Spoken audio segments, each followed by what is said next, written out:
Bismillahirrahmanirrahim. Nadasa और नाबीना शख्स का क्या पैरसा अपने जमाने का बादशाह था। कहते हैं जिसने बड़े सारी हिंदुस्तान पे हमला किया था और तमाम चीजें लूट ली। एक बार नादसा मामे लीजा से जला था। इस नकली कहते हैं कि ये वाकया हलम इमाम अली नजफ का है।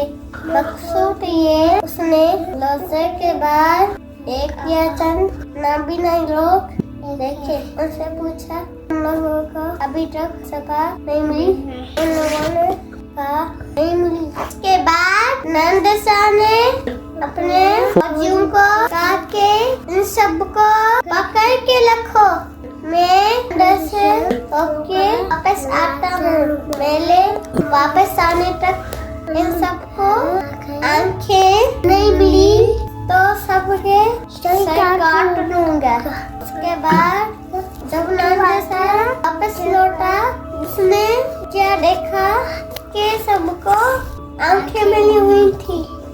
तो नादसा ताजुब में पड़ गया और पूछा जल्दी कैसे आंखों मिल गई जो सारों तक न मिल सकी।